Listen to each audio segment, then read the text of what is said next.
Hello my people, welcome to Education Family TV. I'm back again. I'm teacher Faustin. We are going to learn English now. So you're welcome. Here, if you are new, please subscribe. It's free for you, but it helps us so much. If you have already subscribed, thank you for doing that. Kwa ikaze hano, niba uri mushya ndagusabye kora subscribe. Ni ubuntu kuri wowe ariko biradufasha cyane niba wararangije kubikora, kandi ndagushimiye warakoze kuba warabikoze. Imana iguhe umugisha. Reka dukomeze tubane rero. Tugiye kwiga inshinga zigera muri 30, nubwo twanditse 200, ariko ni video izakomeza mu rurimi rw'icyongereza bisobanuye mu Kinyarwanda, aho turajya dufata ijambo n'imbusane yaryo tukumva icyo risobanura mu Kinyarwanda. Murakaza neza rero, ni teacher Faustin mugiye kubana. 1. To like, to dislike. Gukunda, kwanga. To like, gukunda. Dislike, kwanga. To respect, kubaha. To disrespect, kubahuka. To accept, to refuse. To accept, kwemera. To refuse, kwanga. To love, gukunda. To hate, kwanga. To love, gukunda. To hate, kwanga. Thank you so much. Let's go on other videos. Now, to win, gutsinda, imbusane yayo ni to lose, gutsindwa. To win, gutsinda. To lose, gutsindwa. To start, gutangira. To stop, guhagarika. To come, kuza. To go, kujya. To buy, kugura. To sell, kugurisha. To buy, kugura. To sell, kugurisha. To come, kuza. To go, kujya cyangwa se kugenda. Open, close. Open, gufungura. Close, gufunga. To open, gufunga. To close, gufunga.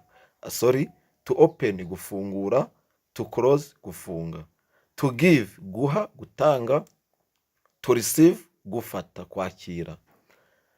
To agree, kwemera cyangwa se kwemeranya. To disagree, kutemeranya cyangwa se guhakanira. To speak, kuvuga. To be silent, guceceka. To arrive, kugera. To leave, kuhava cyangwa se gusiga. To laugh, guseka. To cry, kurira. To sit or to sit, kwicara. To stand, guhaguruka. To remember, kwibuka. To forget, kwibagirwa. Wibuke nawe gusa gukora subscribe kugira dukomeze tubane muri ururimi rw'icyongereza kuri Education Family TV. To live, kubaho. To die, gupfa. To live, kubaho. To die, gupfa. To live, kubaho. To die, gupfa. To push, gusunika. To pull, gukurura. To raise, kuzamura. To lower, kumanura. To teach, kwigisha.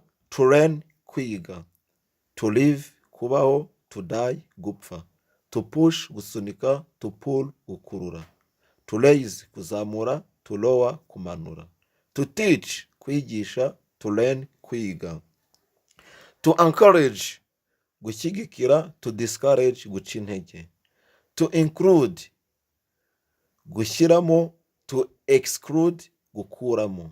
To include, gushyiramo burimo, gushyiramo ikintu kaba gihari. To include, gukuramo kuba wakivanyemo.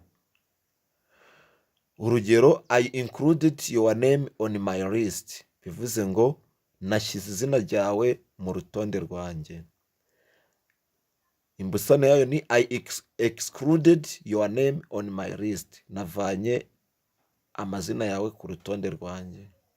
To build, kubaka. To destroy, gusenya. To build, kubaka. To destroy, gusenya. To help, gufasha. To abandon, gutererana. To help, gufasha. To abandon, gutererana. To accept, kwemera. To reject, guhakana cyangwa se kwanga. To find, gushaka. to lose, gutakaza.